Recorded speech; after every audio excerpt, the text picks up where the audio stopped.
Hello trumpet players, this is video number 4 in our trumpet listening video series, and in this video we're going to be talking about listening to recordings.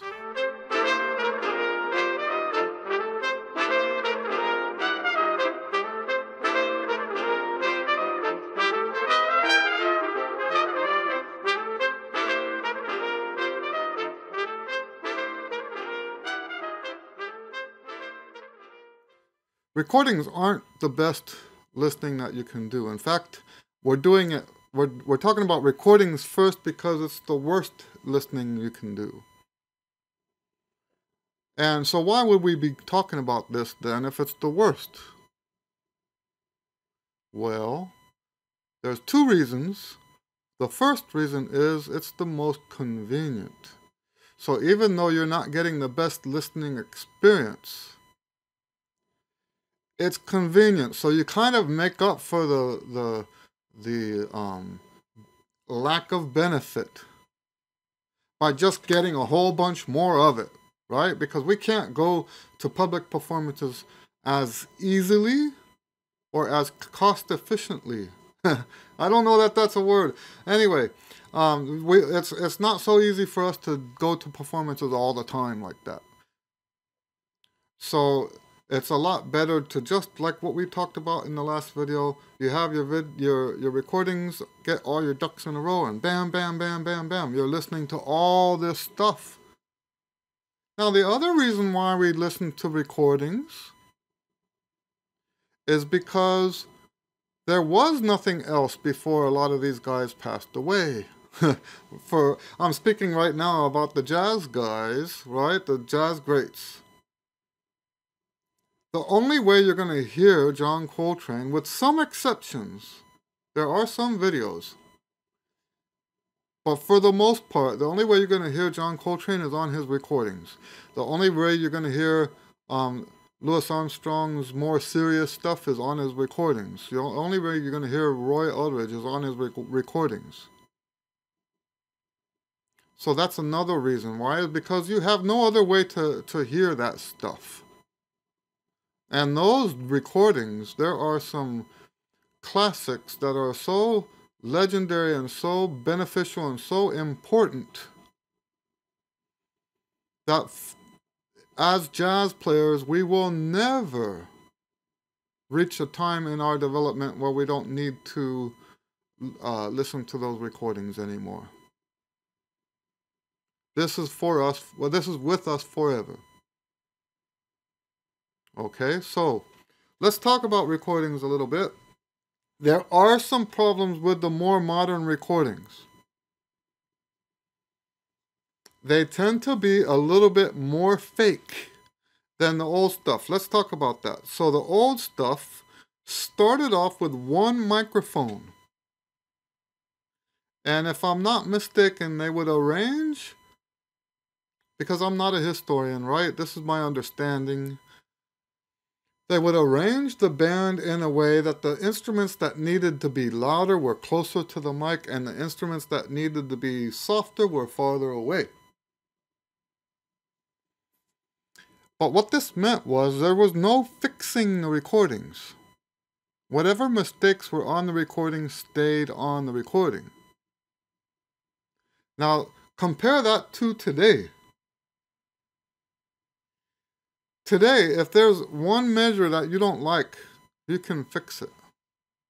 And there's a variety of tools, but mostly what we do is what we call overdubs, right? So let's say you played this great solo, but there was a cracked note in measure 8. They can delete the cracked note, you can play something else in that measure, or just leave it alone. And nobody's gonna know. Or what's also common is you play your solo and you decide afterwards that you don't like it, so they cut the entire solo and you just play another one later. This is not anything like the original recordings, right? They also have technology now. So if they want you to be in a huge hall, they just flip a switch, you're in a huge hall. If they wanted to make it sound like a smaller room, they can just flip a switch for that. Now that's not new technology, that's old technology, but it still gives you an idea of how things have progressed. So I think it's important when you listen to modern recordings, keep in mind that a lot of that stuff is not real.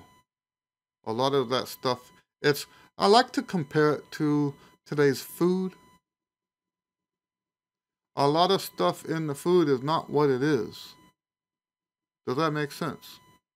So, I know this is a silly example, but pistachio pudding often doesn't have pistachios in it, right? And when you look at the label for something of a certain flavor, and you look, that flavor is not even in the object, the food. None of that flavor is even in there. They're using chemical this and chemical that to create to tickle your taste buds so you think you're having that flavor. And modern recordings are oftentimes, they have the potential to be just like that. That's why if you're listening to modern players, it's probably better to watch them on video, but that's a different video. We're not talking about that today. We're talking about pros and cons. So when we're looking at the recordings, we want to keep in mind, first of all, when you say, oh, those people back in those days, they didn't have quite the tone quality in their sound. Well, how do you know that? You don't know what their sound sounded like because the equipment that they were recorded with was completely different from what they're recorded with today. Does that make sense? You don't know that that person actually had that sound. Now we get more of a genuine depiction of what their sound is as time progresses. So talking about the pros and the cons of the old recordings is that we don't really know what they sounded like. The newer recordings are more genuine in terms of what the sound is like. The older recordings are more sincere because they couldn't cut stuff. And my understanding is even even as jazz progressed, I think the overdubbing thing for a long time was taboo. I don't think people did that. And that makes sense too if you understand how jazz works. Jazz is supposed to be, it's not supposed to be, hey, let me show you how good I am. Jazz is supposed to be a communication thing, a conversation between musicians.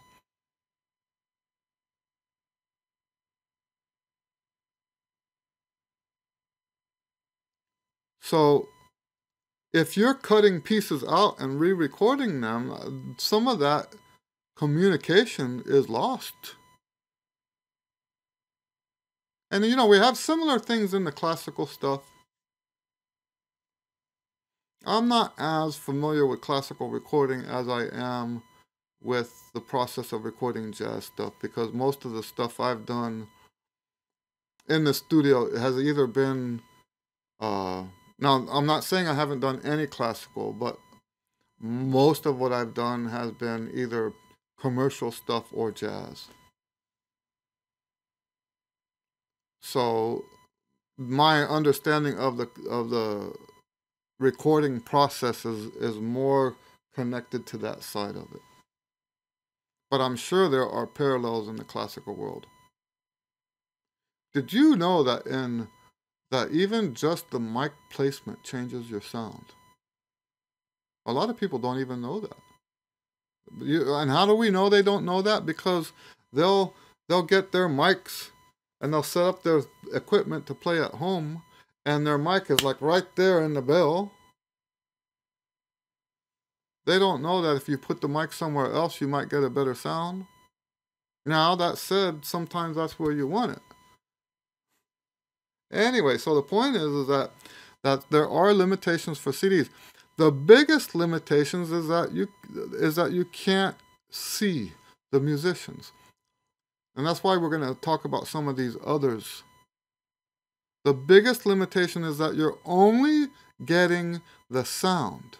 And that sound isn't even 100% truthful, right?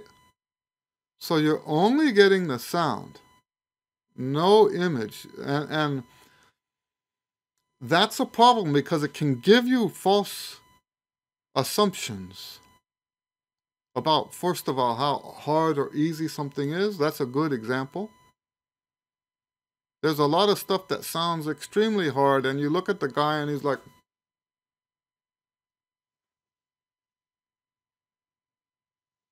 stuff like that.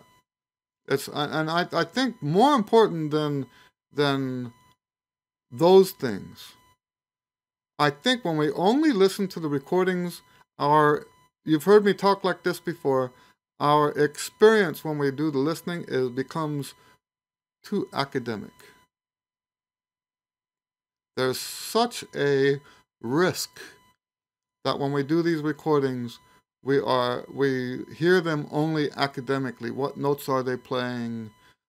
We listen to the form, we listen to the style and stuff like that, and all of that's good, but it's not the whole package. You're not getting the whole picture there. There are other more important things than just the academic stuff.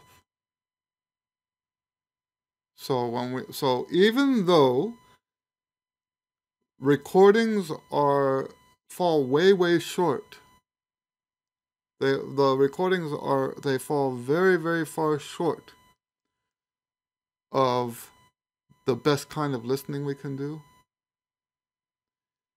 We continue to listen anyway because of how convenient it is and how we have access to the greats that have already passed. We have access to all of the greats who ever recorded. See, recording industry and the history of jazz are on the same timeline. When jazz was just getting started, so were the recordings. So the entire history of jazz is recorded, which makes that extremely important. The recordings are extremely important. But we can't afford to just limit ourselves to just that. So that's why the next videos we're going to talk a little bit about the different ways that you can listen besides just the recordings. Yes, by all means, listen to as many recordings as you can because there's no other way to get that much listening. But there are more important types of listening that you should be trying to do also. Okay? And that's what we'll talk about in the next videos. If you have questions about this, please feel free to ask below. You can join us on the weekly Q and A. Other than that, God bless you, and we'll see you on the next video. Thank you very much.